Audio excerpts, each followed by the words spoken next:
right, guys, today we have an interesting guest here, a little perspective outside of the roofing business, and I am super excited. Good friend of mine that been there, done that, seen a little bit of everything. Corey Adams specializes in concrete masonry type work with a little bit of history doing some consulting, doing some other things, some public speaking as well. But Corey, is awesome to have you today. Appreciate it. Thank you. Thank you. Glad to be here. Good. Well, let's just dive in. We don't need notes, enough personal history. We can skip the notes and just get right to it. But no, I really mean that when I say been there, done that. You know, Done you've a been few around, things. done a lot, man. Been around so many successful businesses in your life. Been a part of so many successful businesses, and doing it on your own now, and doing it in a really, really interesting way that I think a ton of listeners would find very, very intriguing.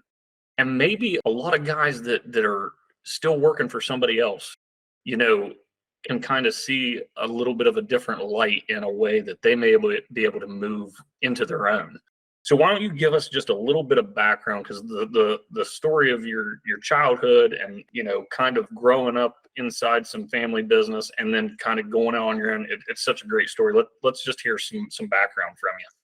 All right. I'm going to try to give you the short version so we don't run off all the listeners here in the first 5 minutes of this thing. As you said, I grew up in a family business atmosphere. You know, obviously, you know, a lot of my extended family, contracting's in our blood. It's just something that we grew up around. You know, I can remember being 12 years old on my first commercial concrete pour, you know, put a hard hat on, put some safety glasses on, don't tell anybody you're 12 type situations. So I've been around for a while, even though I'm not really overly old, but you know, been into it for 30 years now, I guess. But growing up in that situation was awesome.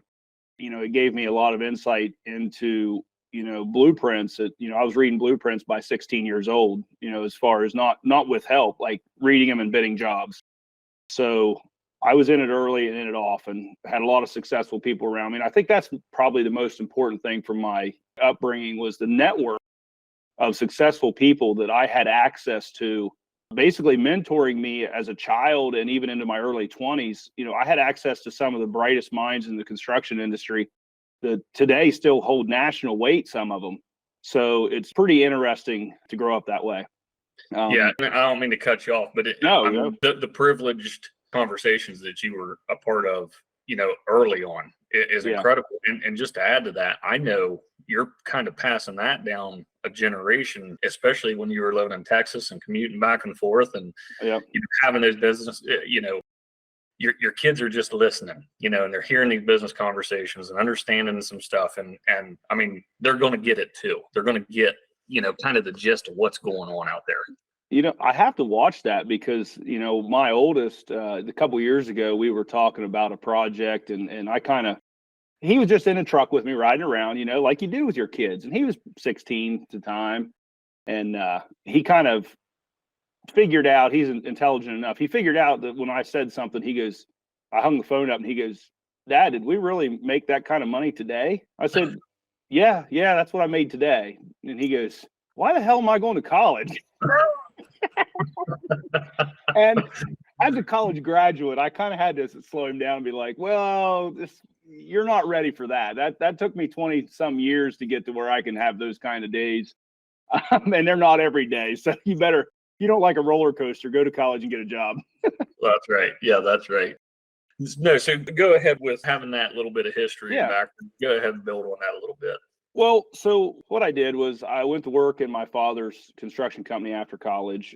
Did that for 16 years, managing everything from his real estate portfolio to the company itself. I mean, I was involved in all kinds of things. Even, well, I mean, you remember when I was still managing the rental store, equipment rental store, which is funny. I get a lot of questions from more seasoned contractors about that, which is a whole nother topic for a whole nother hour-long conversation about how we transformed a rental store out of a contracting company. But we did it, and I don't know, whatever. So I did all that. I'm trying to speed it up because I ramble. My wife says I ramble too much. No, take your time. Anyway, so eventually, as you know, we got older. My father and I had different ideas on directions of the company. You know, he was at the age he wanted to retire. slow down. I was still young and dumb, full of piss and vinegar. I wanted to go. So we decided to split it up, and we kind of just went our separate ways on good terms. And before I started my own company, I actually took a job once they found out we were splitting up. One of the companies we worked for I had a job offer within 24 hours to run all their concrete and masonry for the whole GC company. So I must have had some clout I didn't know about at that point, but it was a really eye-opening experience to be out on that side of it too. Basically managing $1 million projects when I'd never done a $1 million project before I got that job. Sure. And then, then to go out and just start managing them and selling them and the whole 9 yards was another eye-opening experience. And then when I decided that I didn't like it, the one thing, I don't like $1 million projects. I don't like them. That's a weird, and then this alludes back into what you were talking about earlier with I've kind of got a different philosophy. So I figured out what I liked and didn't like over the first 20 years of my career. Then I went in, so I started my own business with a few things in mind of what I wanted, and that's how I organized it and set it up, and it's thrived so far. So I'm pumped about that. Fortunately, I just know enough background to be dangerous. You really found the niche that not only you knew there was money in, but you also found the niche that you enjoyed, and then structure your business around the enjoyment. And I think a lot of us, I know I did, man. I missed the mark so bad. Like early on, I built my business out of a need to make money. And you don't need to make money because, at the end of the day, we've got to make a profit or we're out. But I think a lot of people miss the mark, and they build a business only to make some money. And what happens is you get burnout, you get tired of it, you get fed up with the issues that you wouldn't have if you enjoyed going every day. So let us know a little bit about the business that you have today and that philosophy, because I think a lot of people just need to hear it. Yeah, well, there's obviously different types of businesses, and I wanted, I worked in the enterprise style, it was all about the numbers. It was all about, profit and loss and getting more and growing and pushing and pushing and pushing. I prefer a lifestyle kind of business. I don't want to work every day. I'm not scared to tell people that. I don't want to go out every day and work. And there's a lot of small companies that out of the need to make money, that's what they do. They literally cut margins so tight to just work every day because they think, well, if I make $100 a day or $500 a week, I can survive.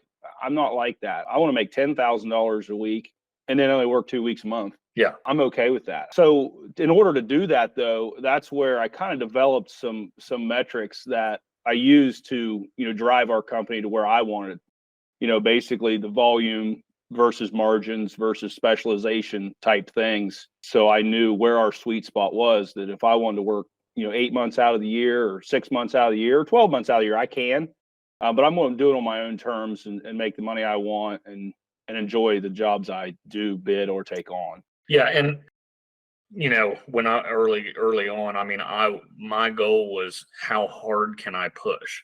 And the biggest issue really with that for me wasn't just that, okay, I was getting it, man. I was busting ass. The production rate that we had, we were knocking jobs out left and right. The problem was I never had a minute to step away and be like, oh, I'm not making shit today. Like I'm making $300 this week and I'm paying my help $1,000 a head a week. Like my guys are making 3 times the money I'm making. But Absolutely. You don't have the ability to even do that when your goal is, I got to be busy. But I can't imagine that there's very many listeners that didn't do that. Most people that are going to listen to this are still there today, or for a substantial duration of time, they wanted to be busy and they thought busy meant success, and it doesn't. Well, I think that there's a myth out there that needs addressed. Pretty nationally, more gross doesn't equal more profit. We think that, of course, 90% of the gurus, if you will, on social media that want to sell you marketing or sales platforms, they just want to pen all the books. There's plenty of books. You've read just as many as I have. Most of them are, you need more sales, you need more sales, you need more sales. And in all reality, if you're not making money, why the hell sell more? So just to work harder and make the thing. Yeah, I focus solely on the profit side of it. Profit is my driver. If there's no profit on it or the profit that I want, I'm not doing it. I won't even bid it. So You just wrote an article in Masonry Magazine that got published recently. Part Mhm. one of, I assume, two parts. There's actually going to be three. There's going to be a conclusion part come out. So the three metrics I talked about is what we're addressing there: the volume, margin, and specialization side. Yeah. I read the first article, and not to say you and I don't have a little bit of different viewpoint on some things, Mhm. but that's what makes us better. That's And a good thing. yeah, it's a great thing. But I was very, very intrigued reading and understanding your viewpoint on building a business. Let's discuss the article a little bit and kind of, Mhm. what you were talking about there. So the first one, we're basically talking about quality. The quality you put out has to, as a company grows, we end up with more employees, more crews, more office personnel, more overhead. The larger any organization grows, whether that's a contracting company or any a milk business, the larger you get, the lower the quality goes. Your actual final product quality goes out. I know for a fact that when you first started, the first roof you crawled on, that thing was perfect. I guarantee it, because you were sitting there and you oversaw every nail that went in that thing. You Drove just everyone. you drove, yeah. The first one you drove everyone. It's just like me. The first, when I went out on my own and my first concrete job I did, every detail of that thing was perfection. But as we get larger and we start hiring people to do stuff for us, they don't take the same pride that we do as an owner. So the quality goes down. The goal with the whole system while you grow is to keep your quality at an above average, above acceptable, if you will, point. And there's a lot of people out there, especially small businesses, who fight and never grow because they can't let go of the perfectionist quality. In our industry, in concrete and masonry work, perfection is not achievable in 99% of jobs. It's just not. Some days the concrete will kick your ass.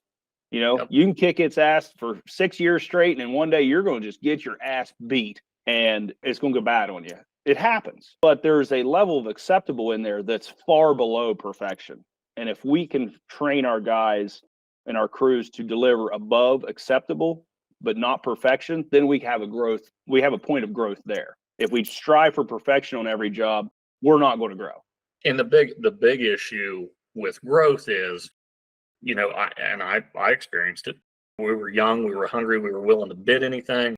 It didn't matter. Whatever we could do, and we could do it what I thought was worth it, which looking back, I lost my ass over and over again. But we were doing it, like, yes, give me more, give me more, give me more. Oh, yeah. Well, what do you do? What do you do? You hire, you hire, you hire.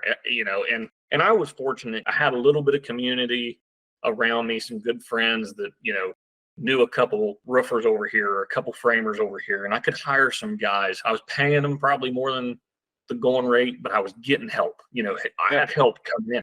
The problem was they weren't trained, and you're just throwing people at the problem. The problem is you're bidding too much work at too fucking cheap. That's the problem. The solution was throw men at it. Well, guess what? When you're throwing men at that problem, they're not well trained, and that level of quality, it way below acceptable. And then now you created the second problem. And that's spending all your time going back fixing shit that should have just been done at an acceptable level in the first place. Absolutely. So Absolutely. with growth, I think growth has to be somewhat organic. Now, I am very growth minded, and I'm trying to build, the Mid-Ohio Valley empire here, but, we'll see how that goes. But at the end of the day, I really have to reel it back, because I get too rushed personally. Let's hire 3 more salesmen and find 2 more production crews, and let's do that next week. That's just not realistic. You could do it. I could do it probably by the end of the day if I wanted to. Oh, yeah. Got to pay them more than they're worth, and they're not going to be trained for shit. We're going to go do a bunch of half-ass work. The problem is then your sales are going to plummet because you're going to get a bad reputation around town. Absolutely. Absolutely. And I try to tell people, you're not too big for what this theory is, but it's really designed for a lot of the smaller starting out guys. And that is that growth in the construction industry has to be relationship based. We have very good relationships with the GCs that we work for. There's some GCs that we won't work for just because they don't want, if I send you an email and you don't respond for 3 or 4 days, guess what? I'm not turning bid in. I'm done. I'm done with you. If you can't communicate, this is a relationship. And I start that in every introductory email that I send when we are given an invite to bid. We are a relationship focused company. If you don't want to have a good relationship, or if you have no desire to use us except for a one-off job, don't call me. It's fine. So, but that creates that reputation like you're talking about as well. If we're client centric the whole time, then word gets around fast. I mean, we've this year, I mean, I know it's early in 24, but we're definitely getting some calls from some GCs that are looking for multi-state help, not, hey, we got a job over here 40 minutes from you. Right. Well, I'll tell you one thing that absolutely changed the trajectory of our business, and I know you're very good at it, is saying no. And when especially, this is a small town roofer podcast. This is a small town. We're from the same general area. When you're in this small town environment, you have a relationship with everybody. Like literally, when I'm the one answering the phone back 4 or 5 years ago, I'm answering the phone. Hey, I'm so and so's uncle, or my good friend so and so called me. And it's like, okay, so I got a relationship with everybody, and we're transitioning into strictly roofing company, and they're asking me to come remodel their bathroom, but I felt obligated to go bid this bathroom that I am not equipped to do anymore. And the most valuable thing I could have done for both of us, not just me, but for them as well, because the experience is not going to be good because I'm a roofing company now. I'm set up with roofers, is to tell them, no, but here's a recommendation I'll give you. But no, I just can't. It's just not in our playbook anymore. So I know you're really good at that because you're very, very particular in the work you take on and things like that. Let's get back to that a little bit. This is a roofing show, but it's really only a roofing show because I'm a roofer. It's a contractor show. We're all fighting the same battle. We all have customers. We're all going to job sites to do projects.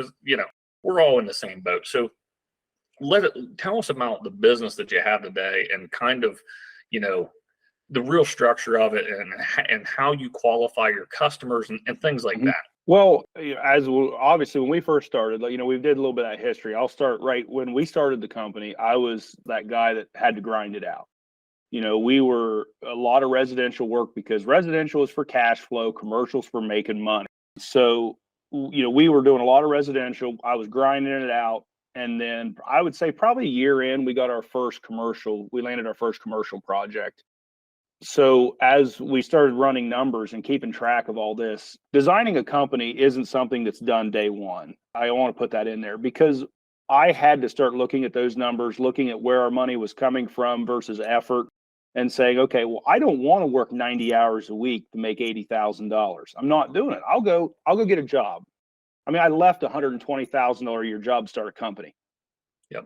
Who does that shit? Me. Yeah. Why? Because I didn't like the grind. So what I did was I ground out that first year. I figured out where we needed it to go. And so now I'm completely structured to where I would say that 80% of our gross sales is in commercial, and even a very subgenre of commercial. I focus clearly on commercial, remodel, and tenant upfit work.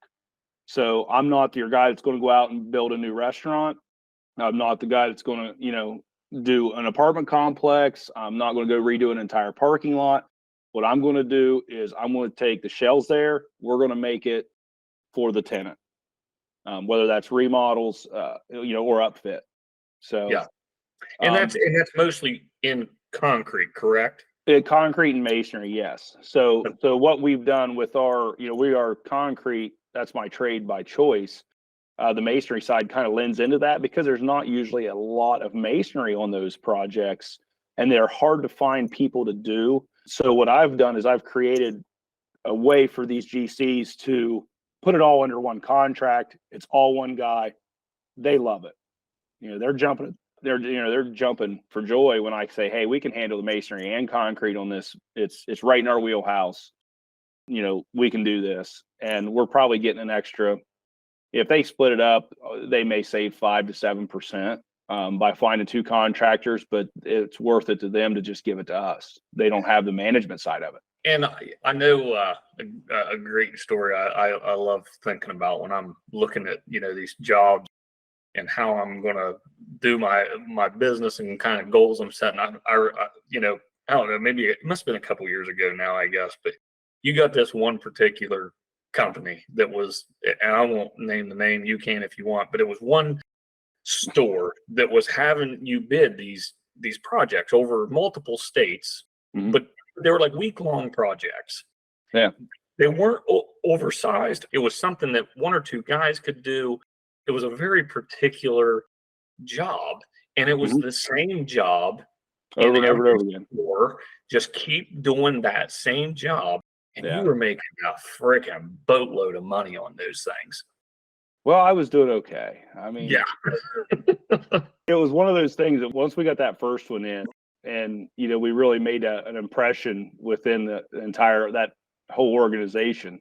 It was like shooting fish in a barrel. There was, and come to find out that first, and I'll tell you this here, that first project that we got in that program, I think we ended up doing it at 90 grand. And so by the end of it, and we were all friends at this point. We had went through the trenches. We were buddy. I asked the one guy, I said, all right, I said, I know you wanted me to do the next one. I said, but I need to know how much money did I leave on the table? Well, I didn't ask the head guy. I asked one of the lower guys that didn't realize he wasn't supposed to tell me. He said, he goes, I think the next closest bid was 160. So did I use that against him? No, I didn't end up doing that because, I did a $90,000 project at 50% net. Yeah. So I was okay. Yeah. Well, but shouldn't we take a lesson from that for forever though? Because if you found this, it's a niche inside of a niche. Yeah. And you perfected the process. You did it, a dozen times. You could go do it tomorrow in your sleep and make a ton of profit because you built a relationship. Yeah. You had the system down. You knew exactly how much concrete to order, what tools to take, what manpower you need. Everything was just, by the time it was done, you might have made 50% on the first one, but you probably made 60% on the last one, There's portions of those jobs that push 60. I would say most likely we're averaging about 40 to 45 on them over the totality of the jobs because they're getting a little bit different from time to time.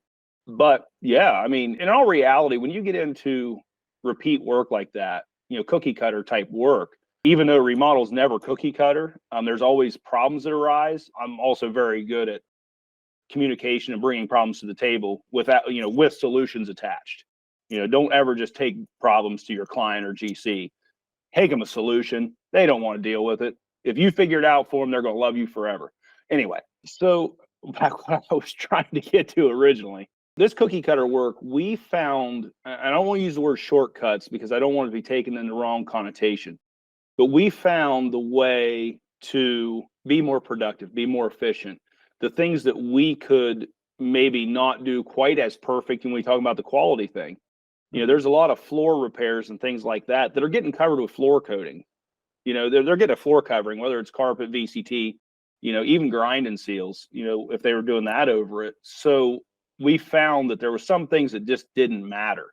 If we're going in and filling in trenches in some of those stores, we were filling in, plumbing and electrical trenches. Well, we've talked to the flooring company. We got together with them outside of GC and come to find out they wanted everything left low. They didn't want us to fill the trenches fully because they had a grout coat to put on and they wanted that depth so they didn't have as much grinding.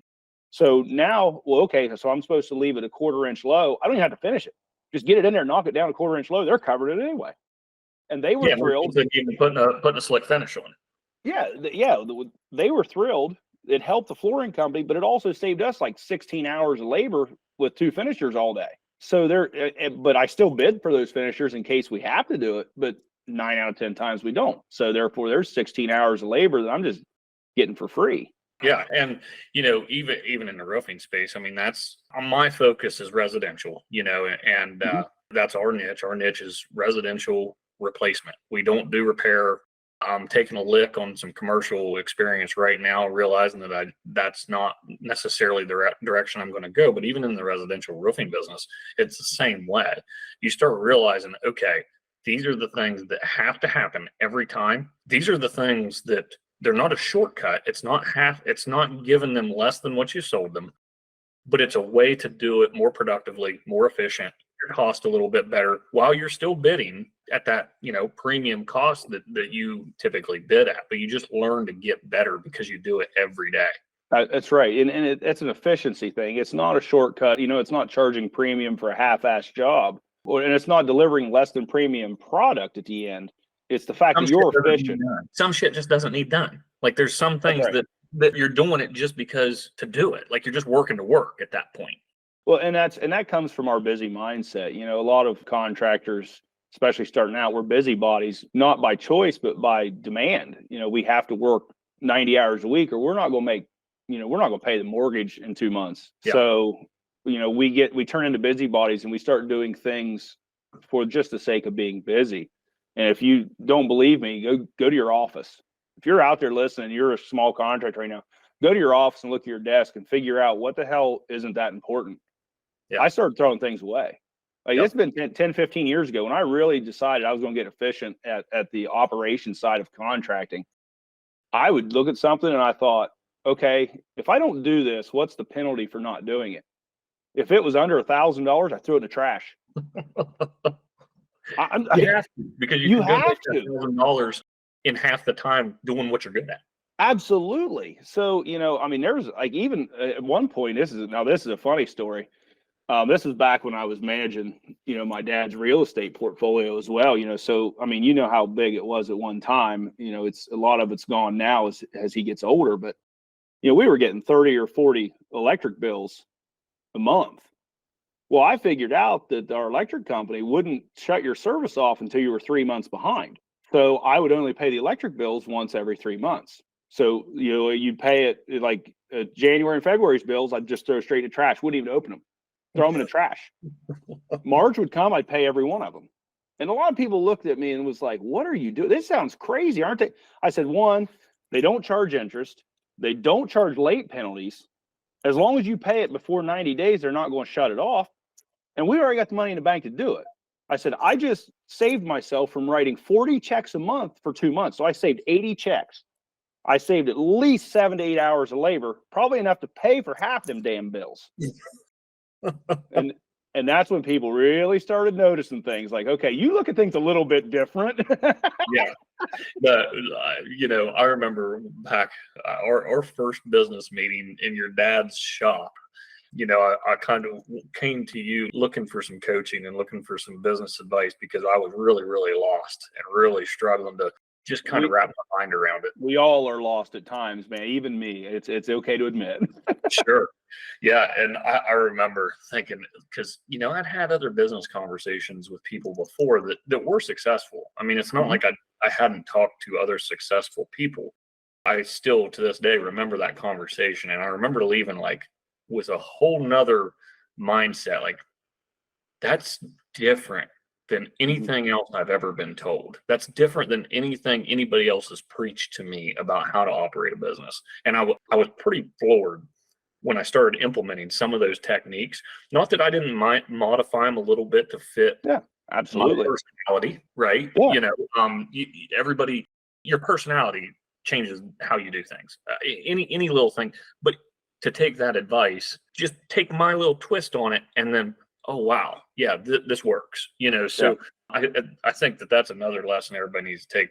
If you don't go to college, go talk to a lot of people that are successful. Because if you just talk to people and listen to people, just listen. You don't even have to talk. You're probably better off not to. But probably better off just to open your ears and shut your mouth. Listen to what some people are saying, because the amount of knowledge that you can gain from just a couple hour conversation the value of that could be limitless. And even to add to that, you're absolutely right. Listening and putting a network of successful people around you is a great thing. To dive into that deeper, I am a big believer in, you want your network to be the next step above you.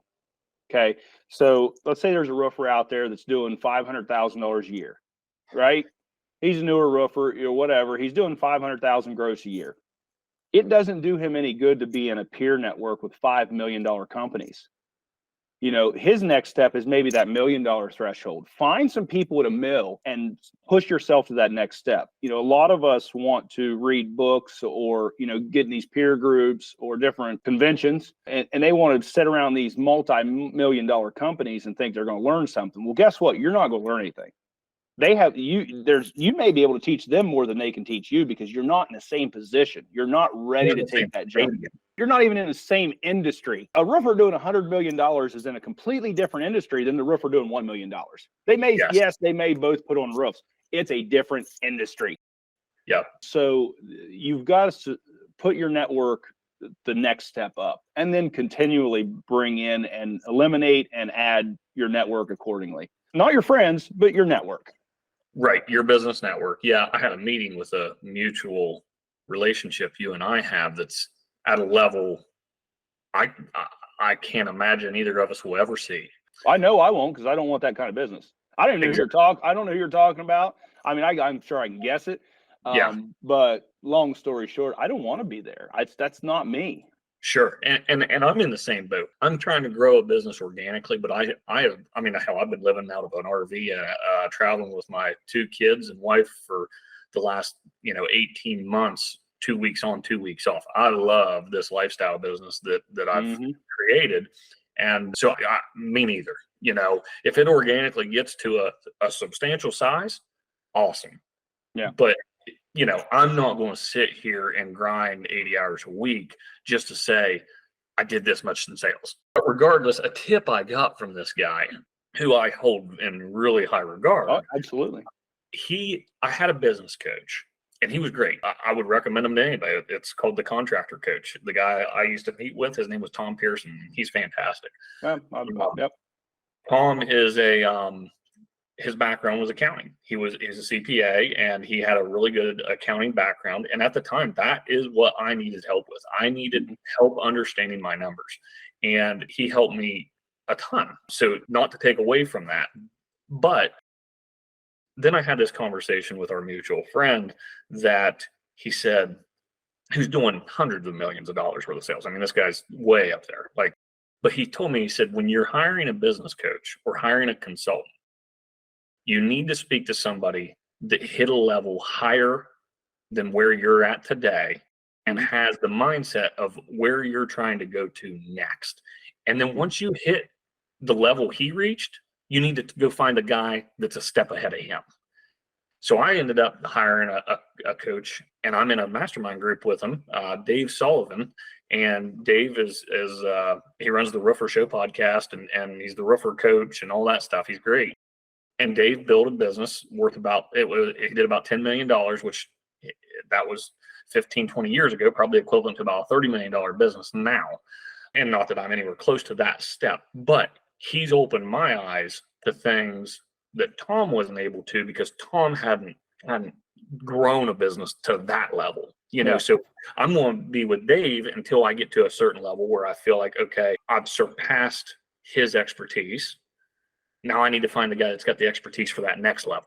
Absolutely. So we've covered a lot here, but we're just getting started.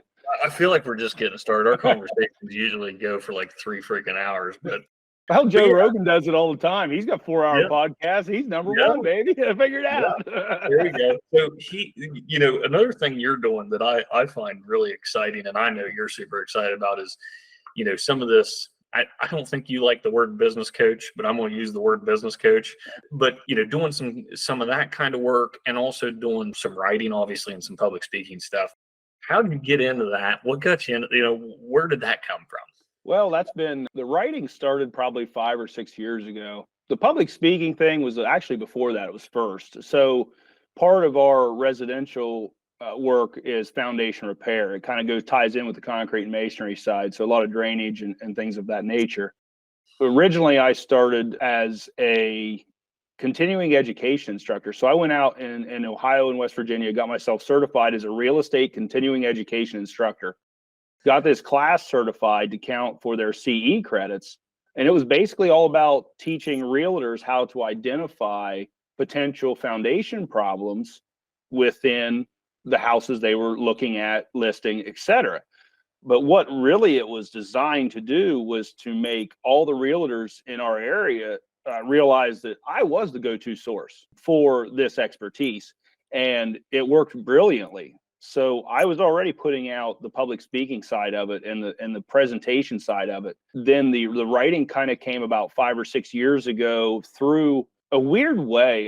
I was on LinkedIn. I had put a couple things on LinkedIn just kind of haphazardly, but I was still making videos for our company as far as foundation repair, concrete videos, type educational stuff. And Masonry Magazine caught one of them, and one of their main editor tagged me to one of their associate editors. So I kind of just started doing some investigation, and it took about 3 months, but we finally got together on some parameters. And the first year I wrote 3 articles for Masonry Magazine. The next year I think I wrote 6. I think it was every other month. It started quarterly, went to every other month. Year 3, they said, we want you to write every month. And now I have my own column, which is called Building More. And it's a column designed about really my experiences, my thoughts, adding perspective into small companies that maybe aren't the 10 to 20, 30, 50, $100 million masonry companies. They're the guys starting out that are like, oh man, I want to get over this hump, but I can't. Why can't I get over the hump? So I talk really a lot about those type of situations. But I've been doing that. It's over 50 some articles now that we've had published in Masonry Magazine. And people, so just to give a little background too, I've read a ton of these articles, and you don't have to be a Mason for this to be beneficial to read. I can attest to that personally. It's not about masonry. It's about building your small business.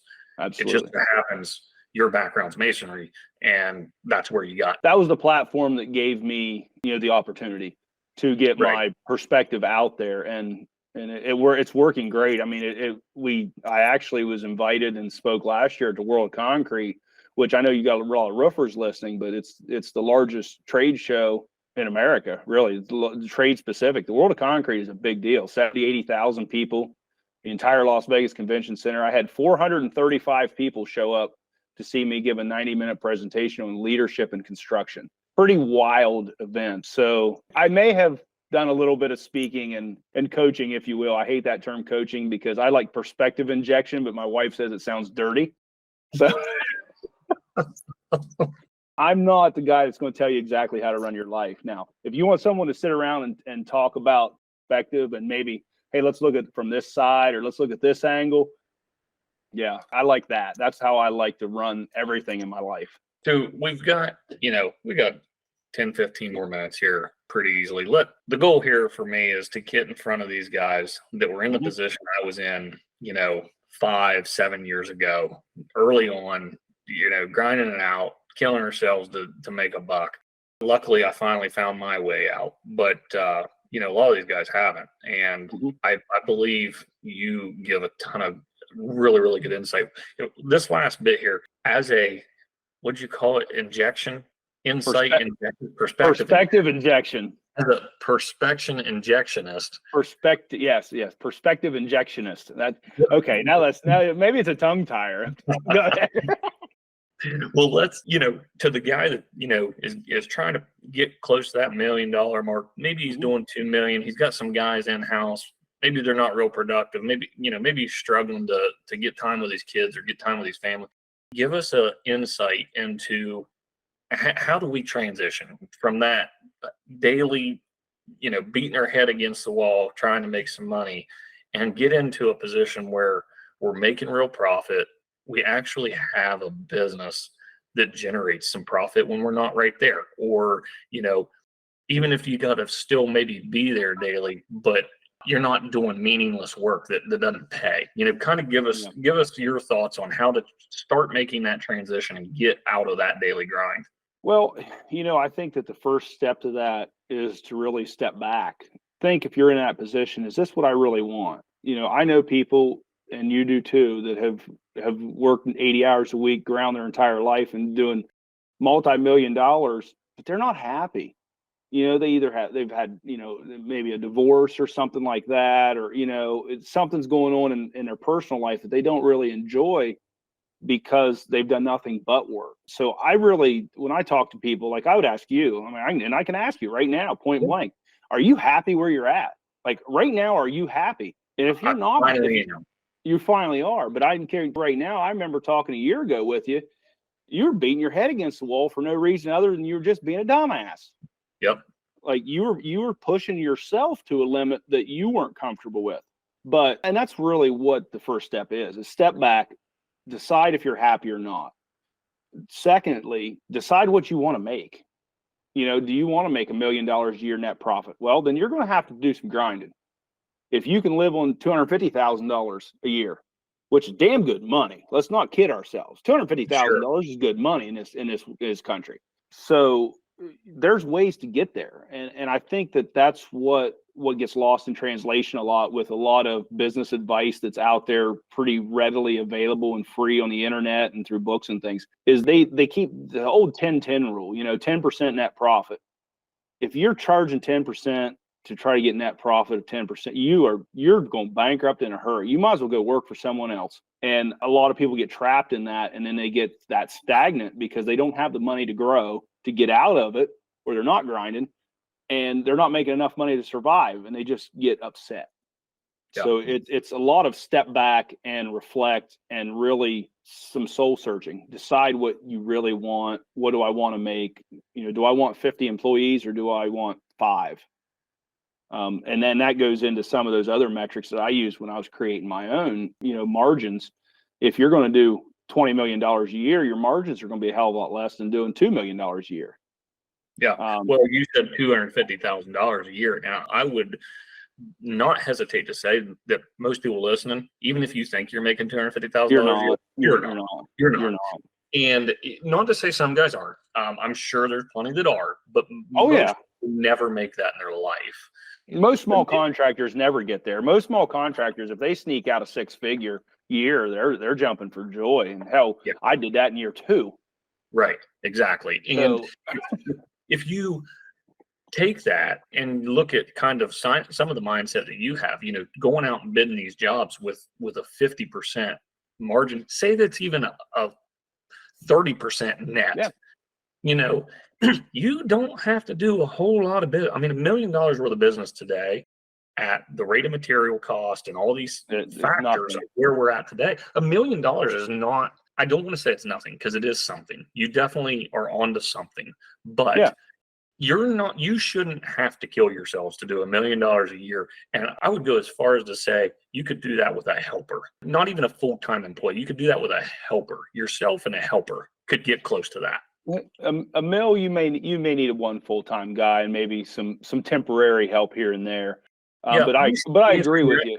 Still running your own office still. And you could. The main thing is that 25 years ago, if we were going to do $1 million, we had to lower our margins. So we would shoot for 23%, let's say, and we would have to get down around 17 to get to $1 million in gross sales 25 years ago. That's not the case now. You can go out and do it. Anybody can go out and do $1 million, like you said, running your own office. You can get to $1 million in net 25%, which is $250,000. Yeah. It's just a matter of perspective and getting out of your, stepping back and getting out of your own way and realizing I don't have to be busy doing, $10 an hour or $15 an hour work. I need to be focused on the big picture. Let's target the jobs that I know we can make money on, and then just target more of those style jobs, creating that niche for yourself. Yeah. I would say, so for me, and I'm not afraid to throw some of my numbers around, not that it's bragging, but I want people to understand, 2 years ago, we were doing $3.5 million. Mm-hmm. Last year, or 22, we did like 5. This year, we finished out 24 or 23 at about 7 million. And that growth from 5 to 7 million, the only thing I did was walk away from the business. That's the only thing I did. When we live out of this RV half the time, traveling the country, I still work. I still go on the computer every day to check in on things. I still actually do sales manager, the role of sales manager. I'm checking on sales guys daily, multi times a day. I mean, I still work. I'm not saying I don't work, but I can do that. And then I make it a point at least a couple times a week to buy, we're at these campgrounds, these RV parks, whatever. I make it a point to buy, they sell firewood at these RV parks. It's $10 a freaking bundle. You got Lord, yeah. bundles to create a fire. You know what I mean? Like, it's so ridiculous. Robbery. It's my best investment is $30 worth of firewood for a little fire, because I go start a fire, I pour a drink, have a cocktail, and I get my laptop out and I start doing some homework, really putting my mind out and writing on my laptop. And the thought processes I can have when I have clarity. I don't have this noise in the background of employees and staff and subcontractors and all this stuff. But the clarity I can get when I leave my phone in the camper, I sit in the lawn chair by the fire, and I just look at my business and what can I do to make it a little bit better? How can I make my team a little bit happier, or things like that? And just walking away can create growth and profit. It makes your guys become a little bit better too, because they have to learn to do some stuff without you. Absolutely. Well, I think that, most of your go-getters, ball busters, if you will, like you were all those years to get to that 5 mark, you were also a little bit micromanaging that process too, because you were so focused on pushing that you were kind of in their way. And, once you walked away, they were allowed to flourish. And that's the thing is, and I've been told this by many people over the years: hire good people, get the hell out of their way. Yep. Let them do their thing. And if you got to pay them twice as much as what anyone else would, do it if they're that good. Yep. You got to let them go. Well, we have a mentor that both of us have a lot of respect for. An old fella, built 1,000+ houses in his life. And, I remember anybody's ever asked him, Robert, how did you do it? And all his answer ever would be is good people. Just had good people. But yeah, no, I think that's absolutely right. But I think people don't give it enough weight on, what it means to work on your business and not in it.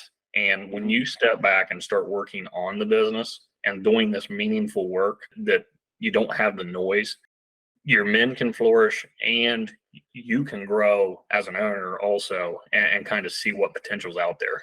So I guess to wrap things up, what's the final thoughts from Corey today? Because I know you've got some good ones. Wow, you put me on the spot like that. I mean, you said that when we started this, you said we didn't need any notes, so I didn't have anything prepared. I mean, this was just off the cuff conversation. You're the most off the cuff person I know, so I don't think you're on this too. We're getting ready to go to Vegas and hang out. Yes, we are. And party it up, do some gambling. You're going to do a lot of professional stuff while I blow my money at the blackjack table probably, but I'm sure you'll come work with me. I'll probably run into you once or twice. I love that. I love going out there and seeing all these people that I don't get to see on the daily, Yeah. I mean, I've got contacts from all over the country, and which is funny. I'll tell you this funny story. One time there was a masonry contractor in California. He had asked someone that knew me, they said, "Hey, do you know who this Corey Adams is?" Because I've been writing articles. And he said, I just kind of had to start laughing. He goes, "I didn't know you got famous." I was like, I'm really not famous. It just so happens that he put 2 and 2 together at some point. But I go to Vegas for that reason. I go out to that convention every year. 1, because I can write it off. 2, because there's people across the country that I enjoy, and I love conversations. And if we don't have these types of conversations, with each other about business and things like that, then neither of us grow. We can teach each other a lot, and I say that to everyone who even calls me for consulting or mentorship. That they're going to teach me something too. I'm here for perspective. That's just the way I live it. Yeah. Well, I got in that mastermind group, like I told you there earlier this year. And I went to my first roofing conference this summer, it was in the summer, but it was down in Orlando. Yeah. And it really was an eye opener. The network of people that you can, communicate with and stay in touch with and learn from, and maybe even teach something to. I, as an early entrepreneur, I wasn't going to waste my time going to a conference where I'm not going to take anything away from. No, you take something away from it. It pumps you up. You get excited. Oh yeah. You meet people that are probably going through the same problems you're going through, or they just conquered those problems and they can teach you a little something. So I tell you what, if you're struggling, there is nothing as a motivational boost like going to a trade show. Yeah. Because if you're struggling a little bit and wondering why you can't get out of your way, you can go there and you'll see 50,000 people that have already been through it, are already a step ahead of you, and they're all happy and flourishing. And it makes you go, okay, I can do this. I can do this. Yes, they did it. I can do this. And sometimes when you meet some of those people, you're like, how in the hell did they do it? Like, I mean, I know quite a few millionaires that do not look or act or maybe even think like millionaires whatsoever. Yeah, but they did it. You haven't yet. They figured it out, and good for them. I mean, so it takes all kinds of us. We just got to keep helping each other. That's exactly right. That's got to be tip of the day. Help each other out, because everybody's out here to cut each other's throats, and it's silly. Just help each other. Listen, we're not competition. Anyone, and I tell this to how I consult people in my own industry, that most in your own neighborhood. And I know in my own neighborhood, I help people. Why? Because we're not competition. There's plenty of work out there. I mean, with the labor shortage that we have in construction, this is going to be the most lucrative industry in the next 20 to 30 years by far. It's not even going to be close. What we got to do is step back and get out of that mindset that we're a lower race of people because we're construction workers. It's not true. Our skill set's way more valuable. We're not competition. Let's all get together, help each other out, and let's put out good quality projects for good quality margins and build together. That's where I'm at. There you are. Well, I think that's a great note to end on. It was a lot of fun, Corey. I'm glad we've been trying to do this for a few days now. I'm glad we finally got snowed in and didn't have a choice but get it done. Yeah. So yeah.